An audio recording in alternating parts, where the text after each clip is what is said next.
Hello everyone, welcome to another episode of Ethan's Maths, and today we're going to have a look at ship mechanics. Now you might notice that the setting in my video is a little bit different, and I thought, well, what better place to do it than on top of a high-rise penthouse to do ship mechanics. So let's get started, eh? So say you get a question that says a ship moves 40 kilometers an hour in the direction vector 3i minus 4j. How would you answer this one then? How would you answer this one, friends? Well, what you do is you want to find the magnitude of the direction vector, and then that equals root 3 squared plus 4 squared. That equals 5. I'm going to use a little bit more room. Okay, let's get away from that mess real quick, because what we've got to do next is then see how many times you need to times that to get 40 kilometers. So 8 times 5 equal 40. And then what we want to do is we want to find a velocity vector. To find that, we do 8 times, and then the direction vector, 3i minus 4j. That gives us 24i minus 32j. So that was okay. Wasn't too bad. Bit of a mess. Oh god, there isn't enough room on this penthouse for all this maths, all this crazy maths that we're doing, guys. There's not enough room on my penthouse. What am I gonna do? Next question. So let's just do one like that again. So you get the direction vector, and you get the speed this time. So the direction vector is 5i plus 12j, and the speed, that's a speed, sure, is 39 miles per hour. Hit the wall. Okay, cool. And so we do the same as last time. We find the size, the magnitude of the direction vector. I can't even read that. I don't know why I thought I could read that, but I can't. And the size of that is 13 miles. And we want to find the speed, the velocity. So what we can do is 39 divided by 13 equals 3. So we need to times the direction vector by 3 to get the velocity. So 5i plus 12j times 3 equals velocity vector equals 15i plus 36j.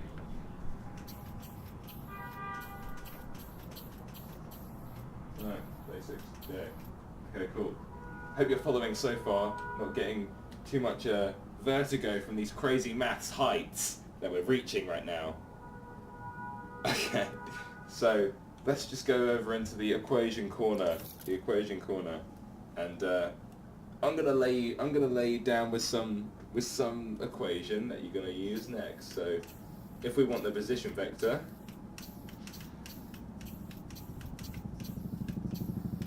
then it equals the initial position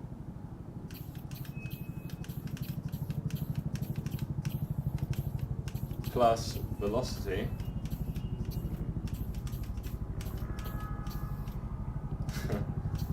times it by time. And what that will do, that will find the position at any time t. So let's put that into practice now. let's go over to the table. Let's go over here. Chill out. Chill out over here. Right. So say you get a question. You know the initial. I'm going to call that I. Is 2i minus 5j. And we know that the final position is 11i minus 2j. I'm just going to call that f. Okay, so now we've got that. We need to, and it goes from the initial to the final position in 3 seconds. Okay, so now we want to find the velocity, speed, and position at time t. So we'll start with the velocity and the speed. They're the easiest. So what we need to do first is find the displacement, and that equals final minus initial. Yeah, makes sense. And that would then be 9i plus 3j. Okay, great. So we got that. Then from that we can find the velocity, because v equals s over t, therefore it equals 3i plus j. And then from this we can find the speed. The speed is just the magnitude of the velocity vector. So therefore the speed is root 10 meters per second.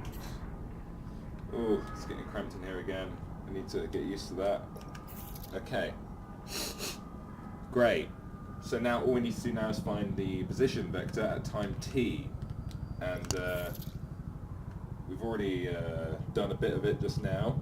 We need to use that equation over there.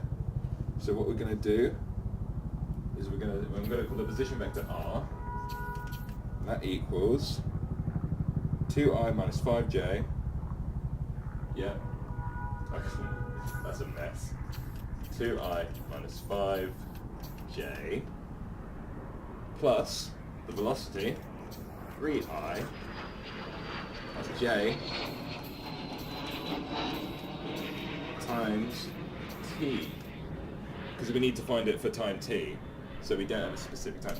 So therefore, the position vector is 2 plus 3ti plus minus 5 plus tj.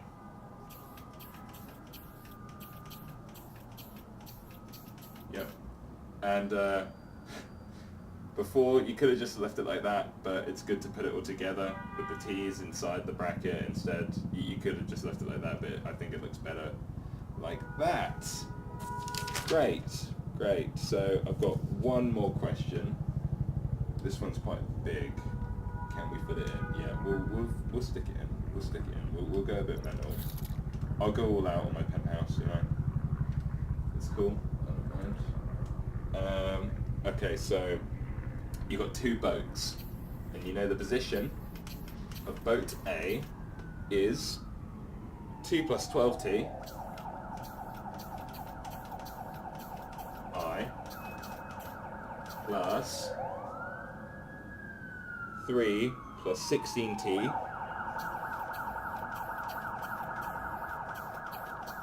j. Okay, great.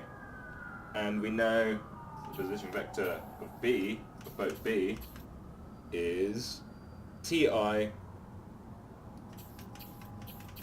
plus 2 plus t j. Okay. So, what we do in this situation then? Well, what we want to do is we want to find a position vector of B from A, and we want to know if the 2 boats collide or not. So to get started on that,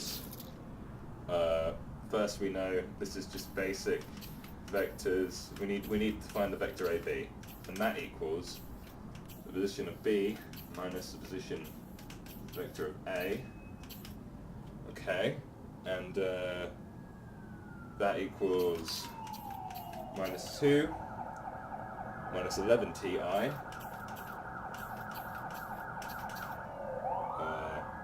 plus minus 1 minus 15 tj. Okay, and that's the position vector, so we got that right. And now all we need to do is find out if they collide or not. So if they collide, the vector AB equals 0. So we need to check that, and we can check these two here. If they both equal 0, then they're on top of each other. If they equal 0 and I, then that means that it's 0 on the x-axis. So let me know in the comments what you think would happen if the I bit on the vector was 0. Let me know guys.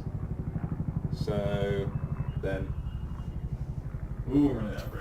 Minus 2 minus 11 t equals 0, and minus 1 minus 15 t.